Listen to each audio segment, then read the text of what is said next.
Buen día, ¿cómo están? Estamos en el programa Expresiones de Libertad. El presidente de la República, Santiago Peña, dijo que resulta importante y necesario modificar el código laboral relacionado a la estabilidad absoluta lograda por el trabajador. ¿Está bien esto? ¿Es necesario hacerlo? Y obviamente, nuestra opinión, empezamos ahora.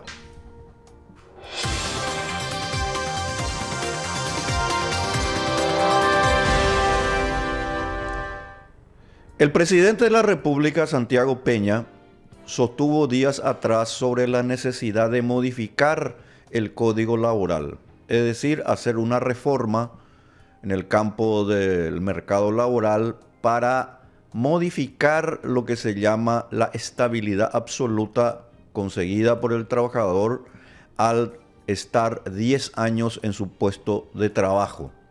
Dijo el presidente de la República que esta reforma era necesaria porque al final y al cabo se estaba de alguna manera viendo en la realidad que los propios trabajadores estaban siendo dañados por esta específica establecida en el Código del Trabajo.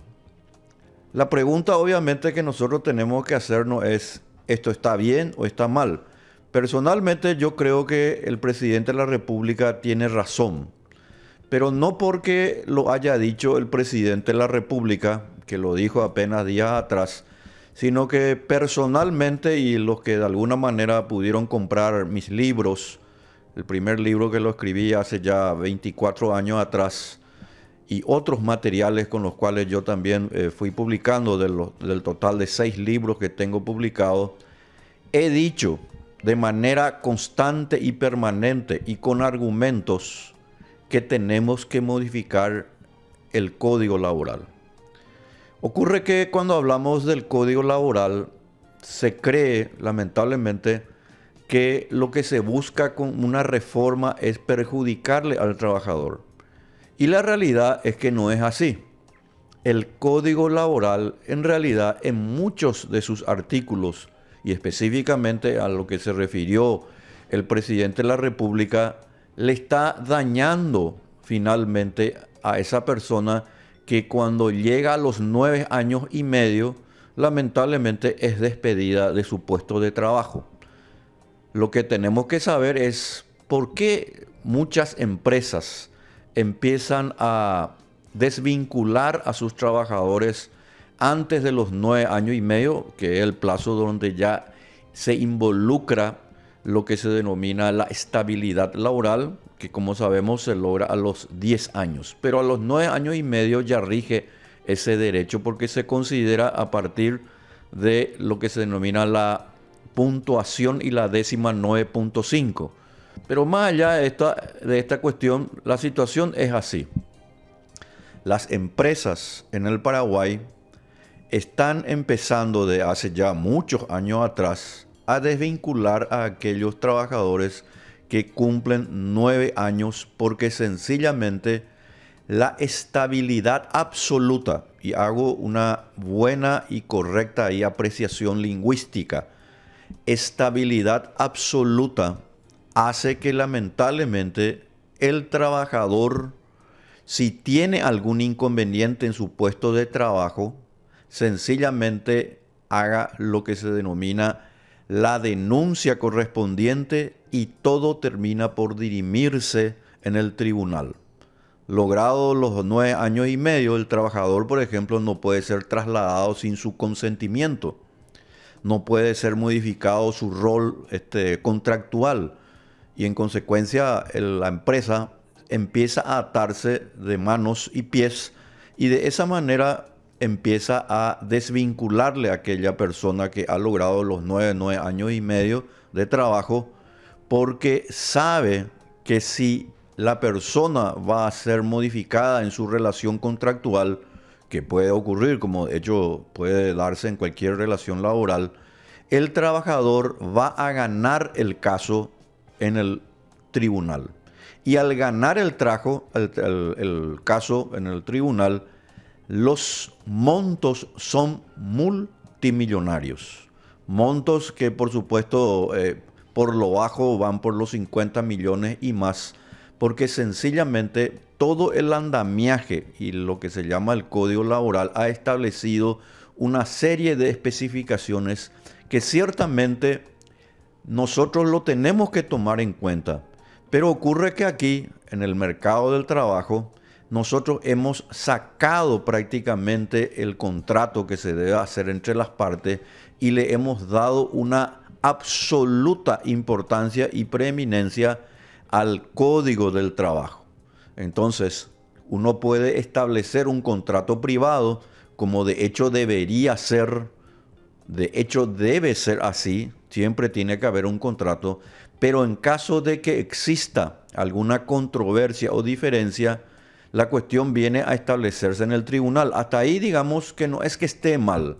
El problema está la estabilidad absoluta, porque la estabilidad absoluta le permite al trabajador de prácticamente de 10 casos que se establecen y los registros así en los tribunales lo dicen, de cada 10 casos prácticamente 8 a 9 son ganados por el trabajador. Entonces, cuando se aprobó el Código Laboral en el año 1992-1993, por supuesto, ese código todavía no tenía los efectos que hoy sabemos que existen. Al cabo de aproximadamente 6-7 años, las empresas se dieron cuenta que mantenerle a un trabajador con más de 9 y 10 años se convertía en un problema. Se convertía en un problema en primer lugar porque obviamente esa persona y especialmente el sindicalista ya si no quería trabajar o tenía un desgano en su puesto laboral, tenía las más amplias posibilidades de ir al tribunal y de esa manera ganarle al empleador. Lo que pasa es que muchas veces en esta cuestión del mercado laboral se piensa de que el empleador es por lo general una persona de ingresos suficientes y no va a tener problema para pagarle la indemnización correspondiente. Es cierto, habrá empresas que así lo hacen y por supuesto lo van a pagar todos, pero ocurre que en el Paraguay el 80% de las empresas son pequeñas y medianas y en consecuencia lo que nosotros tenemos es en realidad de que todo el mercado laboral está con este problema hoy en día. Y no solamente le afecta al pequeño y a la pequeña y a la mediana empresa, sino que también le afecta a la empresa grande. Hay empresas grandes que se deciden a hacer esto y le dicen a su trabajador, vamos a volver a hacer el contrato, te vamos a hacer el despido correspondiente, no vas a perder tus derechos que tenés para la jubilación, pero obviamente vamos a tener que hacer porque o si no me expongo a que de alguna manera finalmente tengamos un problema que me va a costar el triple si yo tuviera que despedirte. Y ahí viene el problema. Para el trabajador que ya logró los 9 años y está por conseguir la estabilidad absoluta, muchos de ellos lamentablemente pierden sus aportes obreros y patronales desde luego y de esa manera empiezan a tener problemas con su jubilación. Si es que consigue otro trabajo, por supuesto, no hay ningún problema. El tema está que la estabilidad absoluta le permite a una de las partes tener una prerrogativa, un privilegio en contra del empleador, porque se basa, y ahí viene el tema de fondo que nosotros tenemos que analizar para entender esta cuestión. El Código Laboral, cuando se aprobó, se hizo con la idea de que el empleador es una persona que se quiere aprovechar del trabajador y que el trabajador es la parte débil de esa relación y por supuesto de esa manera se le otorgó una serie de derechos, entre comillas, que al final y al cabo le perjudican al mismo trabajador. Y voy a ponerle ahí un ejemplo para que ustedes vean que esta es una cuestión importante porque hay que analizar a fondo porque o si no, uno cree que está a favor de una de las partes cuando que en realidad nosotros tenemos que analizar qué está pasando. porque no es algo que las empresas quieran hacer. El trabajador honesto, el trabajador productivo, el trabajador que cumple con las tareas asignadas, por lo general no tiene ningún problema. El tema está en que muchas veces, en muchas empresas, y especialmente pequeñas empresas y medianas empresas, que como ya les dije, son el 80% de la fuerza laboral en el Paraguay, lamentablemente empiezan sí a tener problemas porque muchos juicios, muchas personas le demandan a su empleador por A, B motivos logrado los 9 años y medio, porque saben que van a tener una indemnización o una retribución que le va a otorgar el juez por más del triple de lo que debería asignársele en el contrato. Y en consecuencia esto se volvió como una suerte de juego entre el empleador y el trabajador. ¿Y qué hizo el empleador? El empleador se dio cuenta, luego de aprobarse ese código, a partir del año 1999, el año 2000, las empresas no esperaron, obviamente, que el trabajador tenga en particular su estabilidad absoluta. Y lo que hicieron es sencillamente despedirle o rehacerle los contratos. Esto obviamente no significa que ocurra en todos los casos, pero sí en un gran caso. Y obviamente hay personas, trabajadores que tienen incluso más de 10, 15 y más años que se mantienen en sus puestos de trabajo. Pero muchos de ellos también han rehacido, han vuelto a hacer sus respectivos contratos para no tener que precisamente entrar en ese tema de la estabilidad absoluta. Entonces aquí viene la cuestión, que es el ejemplo que les iba a colocar. El Código Laboral estableció en la doctrina por el cual se estableció esa legislación la presunción. Hay dos tipos de presunciones en el derecho en general. La presunción iure et de iure y la presunción que se refiere a un caso determinado. La presunción que se estableció en el Código Laboral es que el trabajador se presume que el trabajador siempre tiene la razón. Y por lo tanto, cuando hay un inconveniente, es muy difícil que llegado ese inconveniente, esa controversia al tribunal, el empleador pueda ganar el caso. Entonces hay un problema de fondo que tiene que ser resuelto, pero no para que el trabajador sea perjudicado, sino que en este caso, y me refiero específicamente a la estabilidad absoluta, sea beneficiado. Entonces la pregunta que me podrían hacer las personas que nos están viendo ahora y escuchando BM Online, canal Educanal, es entonces quiere decir que vamos a sacar ya la estabilidad, no, cualquier momento me pueden echar. En realidad la estabilidad está en el contrato. ¿Por qué? Porque en el contrato se tiene que establecer. El contrato es un acuerdo entre las partes y tiene fuerza de ley, pero como el código se hizo, está por encima otra vez del contrato privado. En consecuencia, ¿qué es lo que tiene que realmente primar? ¿Qué es lo que debería realmente tomarse en cuenta? Pues lo que debería establecerse es el contrato privado que se hace entre las partes, porque el empleador y el trabajador lograron un acuerdo voluntario entre las partes. Entonces establecen las cláusulas 1, 2, depende del contrato, que puede ir a 10 o más cláusulas. Y en una de esas cláusulas se puede establecer los motivos de la rescisión.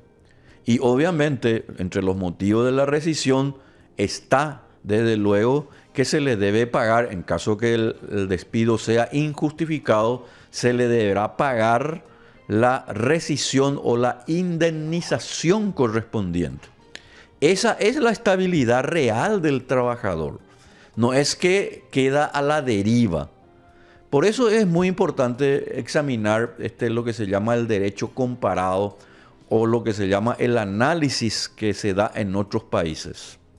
Por ejemplo, solamente para que la gente pueda tomar conocimiento, porque es probable que lo conozcan, pero vamos a citar aquí porque me parece importante tomarlo en cuenta. En Estados Unidos no existe código laboral. Entonces la gente se preguntará, ¿y cómo hacen? Y a través de los contratos, donde se establecen derechos y obligaciones. ¿Esto qué quiere decir? Por supuesto, si hay un incumplimiento por parte del empleador o hay un incumplimiento por parte del trabajador, desde luego se pueden establecer diversos mecanismos de resolución de la controversia. Por ejemplo, en los Estados Unidos y en muchos otros países, y también acá en Paraguay, por cierto, ya se está haciendo mucho en los contratos de alquiler y otros contratos bancarios. En lugar de ir al tribunal, se establece el arbitraje. Entonces, por ejemplo, José le contrata a Luis o le contrata a María, y si hay una controversia, en el contrato se establece que esa suerte de discontinuidad de la relación laboral, producto por supuesto de un diferendo entre las partes, se va a hacer a través de un arbitraje y las partes eligen al árbitro. ¿Y quién va a ser el árbitro? Pues va a ser una persona que ambas partes acepten, obviamente una persona con las características que debe tener para poder resolver el problema. Pero ocurre que nosotros aquí en el Paraguay hicimos un código a partir de la promulgación de este código laboral que lamentablemente le otorga un derecho que se llama de estabilidad, derecho entre comillas, por cierto, porque no puede haber un derecho que le perjudique a otro para que yo pueda tener. Eso no es un derecho. El derecho es la libertad que yo tengo de acción para hacer algo sin ser interferido en mi deseo de hacerlo. No es derecho si yo voy a lograr algo, pero perjudicando al otro. Por eso es que la estabilidad absoluta no puede ser un derecho en la real acepción de la palabra derecho. Porque en realidad la estabilidad absoluta le confiere al trabajador un privilegio por el cual, si es desvinculado, su problema, su controversia va a ser resuelto por el juez laboral con las más amplias posibilidades, de una escala del 1 al 10, 9, de que todo ese problema va a ser resuelto a favor de una de las partes. En este caso, por parte del trabajador. Otra cosa también importante y entre paréntesis es cuando se habla de trabajador y empleador. Ocurre que uno habla y expresa la palabra trabajador y es muy difícil en la mente de una persona creer que el empleador es el bueno y el trabajador podría también cometer un error.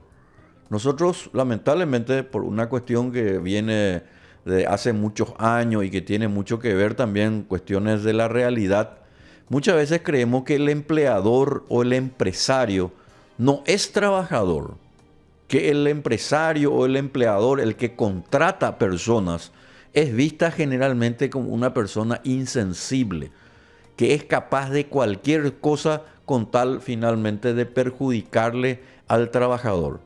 La realidad es que no es así. Las pequeñas, medianas y por supuesto también las grandes empresas quieren tener a un trabajador al cual le puedan capacitar porque les sirve a sus objetivos que no son solamente del empresario o del empleador, es un objetivo también del trabajador. ¿Por qué? Porque el trabajador que es disciplinado, que sabe trabajar en equipo, que es cumplidor y que finalmente tiene intenciones de capacitarse y que por ahí, ¿por qué no? La empresa le da la oportunidad para capacitarle, dándole una media beca para estudiar, etcétera. Por supuesto, eso va a depender también de la empresa. Una empresa de pequeño porte, obviamente va a ser muy difícil que pueda todavía dar, digamos, esa suerte de posibilidades. Pero cada vez más empresas le dan, y esto es algo real, incluso ya está ocurriendo de hace tiempo aquí en Paraguay, en donde empresas que realizan productos determinados, servicios bancarios, financieras, cooperativas, le dan a una persona, por ejemplo, la posibilidad, porque saben que es un talento, una persona honesta, una persona que sabe trabajar en equipo, que quiere progresar, y le dicen, nosotros queremos apostar a tu capacitación y estamos dispuestos a financiarte la mitad de tus cursos los cuales vos quieras hacer, llámese universidad o incluso puede ser un posgrado, si es que lo quiere hacer, desde luego, eso ya va a depender también de la persona. Y en consecuencia, la realidad es que el empleador y el trabajador no son enemigos entre sí. Obviamente habrán algunos, y yo no niego, y obviamente sería ridículo negar que habrán algunos empleadores también que no son precisamente Domingo Sabio o Don Bosco, ¿verdad? Y lo mismo pasará entre los trabajadores. Pero la tendencia que hoy se tiene a nivel mundial es que el trabajador desea mantener su trabajo y obviamente cada vez ganar mejor. Pero para ganar mejor tiene que haber también por parte, en este caso del empleador, un ambiente de trabajo que le pueda captar los recursos para poder finalmente pagar los salarios que le corresponden a ese trabajador. Una pequeña empresa que yo tuve o tengo la oportunidad y probablemente muchas de las personas que aquí nos están escuchando conozcan, que tienen fabricación de ropa. Son 3, 4 personas, modistas y algunos son sastres. Personas que están trabajando todos los días para hacer ropa y obviamente hoy en día con el tema de la tecnología las ropas ya ilustran todavía mejor el alto nivel que tienen de tecnología. Entonces ya no es cuestión solamente de coser. Otro ejemplo que también conozco muy bien es, por ejemplo, una pequeña, o ya no tanto, lomitería, donde el matrimonio, en este caso, tiene 3 empleados. Los 3 empleados son jóvenes y los 3 jóvenes que no tenían trabajo accedieron a esta pequeña empresa y obviamente de esa manera están pagando también sus estudios. Estudios que probablemente no hubieran podido pagar si no tenían ese trabajo en esta pequeña empresa. Desde luego, en esa empresa que yo le estoy mencionando, tanto en la fabricación de ropas o directamente en el servicio para ofrecer lomitos y pizza, es muy probable que todavía no le puedan decir a sus trabajadores, miren, yo te puedo pagar la media beca para que vos puedas seguir tu universidad. ¿Y por qué no lo puede hacer? Y es muy sencillo. En primer lugar, porque es una cuestión de costo. Todavía no está en condiciones de hacerlo. Además, el tipo de trabajo es probable, o la forma en que ese trabajo se desarrolla, es capaz que el empleador diga, yo no sé si pagarle, porque este es un trabajo que probablemente me va a llevar mucho tiempo y mi objetivo es de aquí a más tiempo, ojalá, y puede ocurrir, porque también hay hechos muy interesantes sobre eso, donde esa pequeña lomitería, esa pizzería, luego se convierte en un restaurante. Y obviamente ahí ya los factores relacionados, por ejemplo, al mantenimiento del lugar, a contratar más personal y obviamente cada vez más con mayor capacitación, empiezan a ser más demandados. Porque probablemente ya no se va a necesitar que se tenga solamente una persona que sepa hacer un lomito o una pizza. Se va a necesitar un chef. Entonces el chef, el cocinero, que se empieza a especializar ya en algo, desde luego empieza a tener unos ingresos superiores a lo que se tendría siendo solamente una persona que pueda hacer lomitos. Esto no significa que yo esté diciendo que el lomitero sea una persona de menor nivel. Lo que pasa es que está empezando, está iniciando su trabajo. Y él está expuesto, y esto es muy importante para ver cómo funciona el mercado laboral.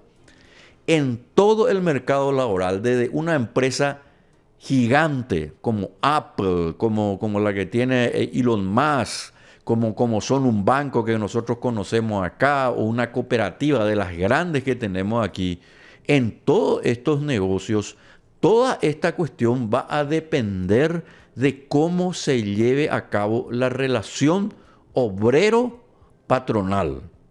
No puede una empresa, pequeña, mediana o grande, funcionar bien si hay una controversia, un problema interno dentro de ese puesto de trabajo.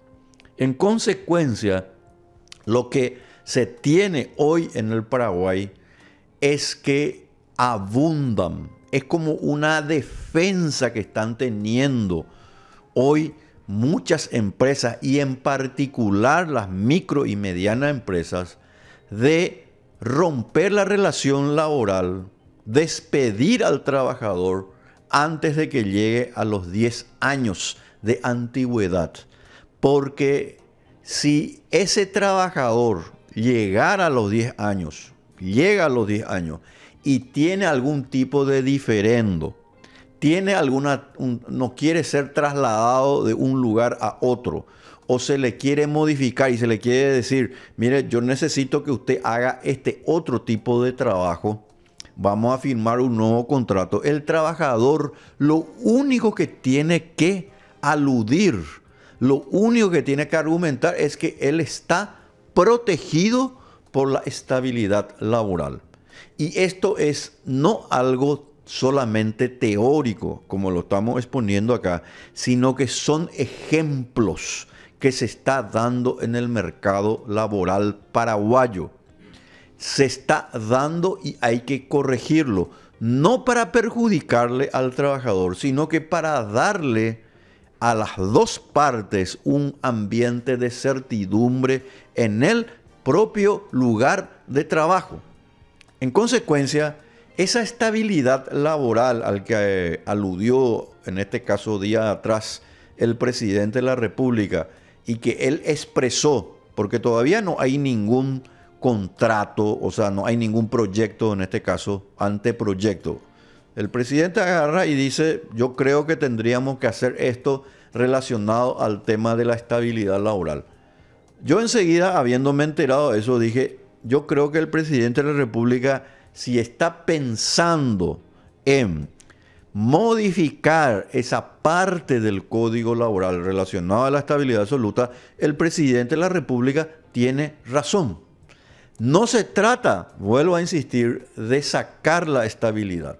Lo que se trata es de sacar la estabilidad absoluta, porque la estabilidad absoluta está haciendo de que muchas empresas, y fíjense lo que les voy a decir, yo conozco, y no voy a decir por supuesto aquí por una cuestión de ética, no voy a decir empresas grandes que manejan un volumen de mínimo 40, 50 y 100 empleados, fácilmente hacen también lo mismo. ¿Y qué sería, por ejemplo, una empresa de pequeño porte?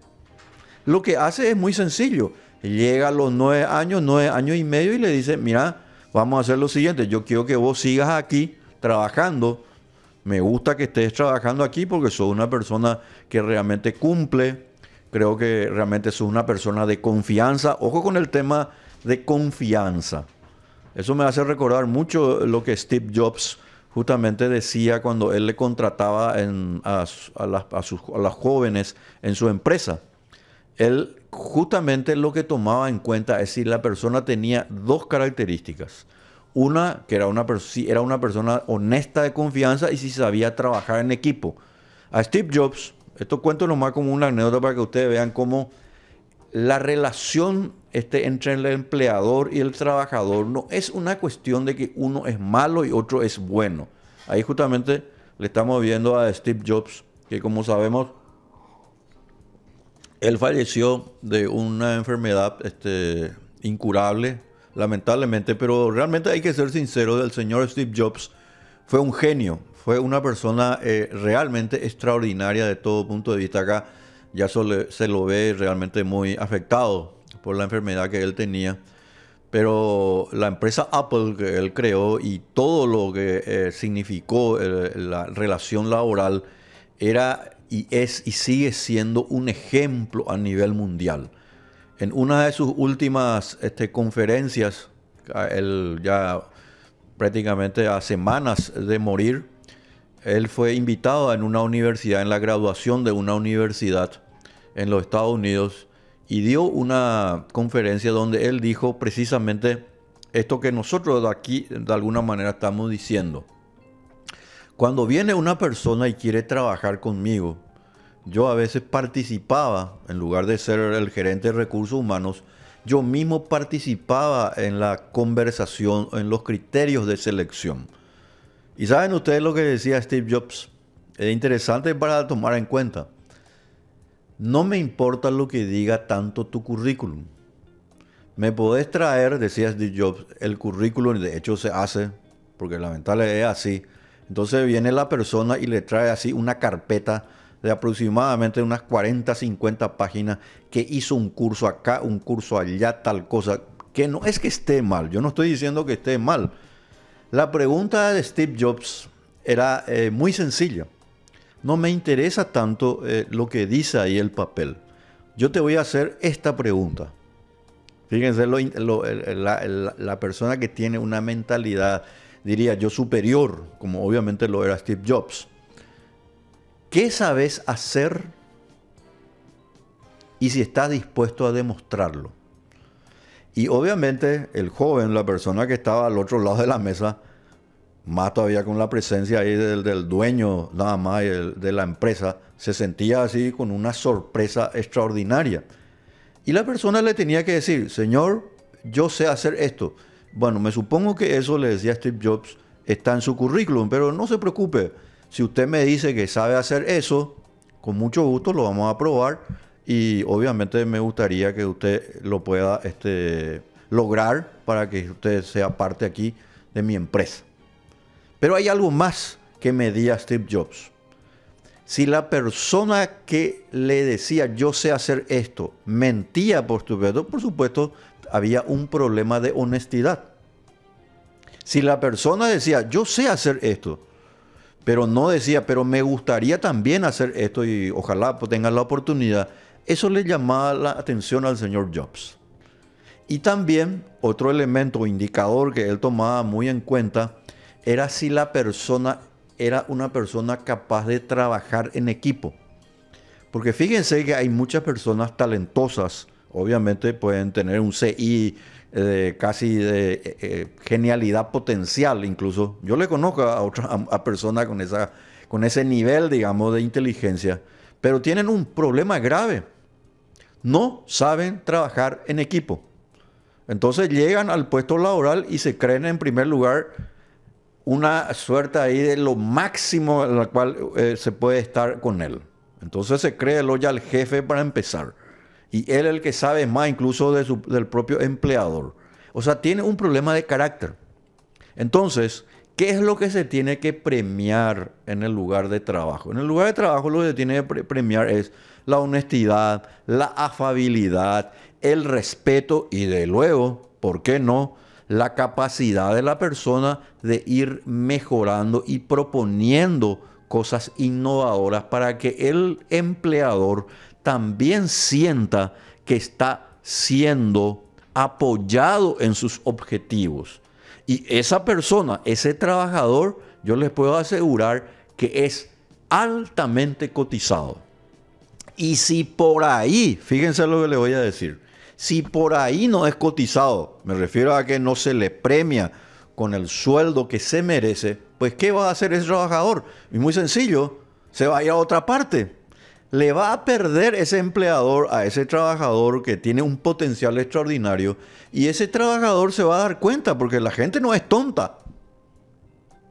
Esa persona se va a dar cuenta, no, yo aquí vine y ocurre que estoy prácticamente sin ninguna oportunidad y probablemente dentro del rubro, obviamente donde esté de alguna manera trabajando, lo que va a hacer precisamente ir a otro lugar. Por eso es muy importante que haya competencia en el mercado, para que el trabajador, en caso que tenga algún problema, pueda también ir a otro lugar para poder ofrecer finalmente su conocimiento, su fuerza laboral.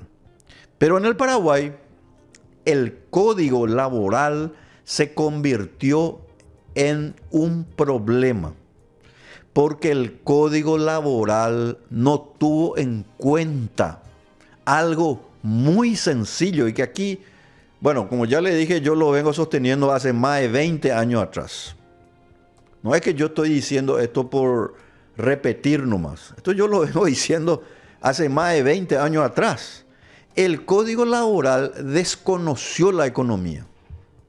No tuvo en cuenta los legisladores en aquel momento. Acuérdense ustedes, sitúense en la parte histórica del Paraguay. 1989 cae la dictadura, los partidos políticos vuelven a funcionar y todos de alguna manera, y especialmente los políticos, los legisladores, querían congraciarse con el electorado. Y en aquel momento, cuando obviamente cae la dictadura, uno de los elementos que salió muy fuerte a salir con su discurso, etcétera, fueron los sindicatos, que ahora en el Paraguay ya prácticamente no tienen ninguna fuerza, que hay que saber también por qué no tienen fuerza. Pero ¿qué pasó? Los sindicatos, unidos con los partidos políticos, presentaron el proyecto de ley. Y el proyecto de ley se presentó para hacer un código laboral que desconoció las reglas básicas de la economía. Por ejemplo, el código laboral estableció un salario mínimo por encima del mercado. Entonces, ¿qué pasa cuando hay un salario mínimo? La expresión salario mínimo viene del precio mínimo. Se sacó eso y se colocó en el Código Laboral, desconociéndose los efectos económicos. Significa que el precio puede ser que esté tan alto, el precio del salario mínimo, que mucha gente no va a poder sortear y lograr pasar ese costo. El ejemplo es así. Hoy el salario mínimo 2.800.000. Vamos a redondearlo para hacerlo fácil. Tiene ahí una colita, por supuesto. Vamos a ponerlo así, 2.800.000. Viene un joven, salió en este caso del colegio y quiere trabajar. Su productividad, su capacidad, su conocimiento y su falta todavía de experiencia le coloca a él en un lugar donde todavía no puede llegar a los 2.800.000. Y el empleador le dice a este joven, le dice, yo estoy empezando mi negocio. Tengo una pizzería, una lomitería, una zapatería, una sastrería. Fíjense el lugar que ustedes quieran, una venta de un almacén, tengo un pequeño mini supermercado. Estoy empezando, pero yo quiero que vos trabajes porque creo que tenés las condiciones de hacerlo. ¿Por qué no? Sos joven y creo que vas a tener ganas de seguir, ¿por qué no? Manteniéndote aquí porque es lo que yo necesito. Yo no necesito una persona que cada 4 meses esté saliendo porque a mí me resulta difícil porque le voy a tener que estar pagando probablemente el concepto de indemnización y me crea un problema. Yo necesito que vos te quedes. Pero el joven le dice, no hay problema, señor. Yo necesito porque no tengo la oportunidad de poder pagar mi facultad. Y el empleador le dice, mira fulano de tal, mira José, yo te voy a pagar ahora 2,5 millones, porque es lo que ahora mismo yo te puedo pagar, no hay ningún problema. Vos vas a trabajar de lunes a viernes incluso, pero tu sueldo va a ser 2,5 millones. ¿Qué pasa allí? ¿Qué pasa allí? El trabajador tendría que ganar, según el código, el salario mínimo obligatorio, 2.800.000. Entonces quiere decir que hay un problema de incumplimiento por parte del empleador. El empleador ya no le va a poder pagar esas, no porque no quiera en ese momento. Desde luego yo no digo que haya también algunos personajes, pero en ese momento no lo puede pagar. Es lo que pasa con las empleadas domésticas. Cuando se hizo la ley de la empleada doméstica, ustedes se estarán recordando, se le dijo, la empleada doméstica tiene que ganar el sueldo mínimo. Yo les pregunto, pero así de manera sincera, Toda familia, probablemente, ¿por qué no? Porque se trabaja y que eso. ¿Puede tener una empleada doméstica que tenga que ganar 2.800.000 cuando probablemente ambas personas estén de alguna manera sobreviviendo? Y la respuesta es que no le puede pagar el sueldo mínimo. Entonces, ¿qué se hizo? El contrato por tiempo definido. Se trabaja por hora.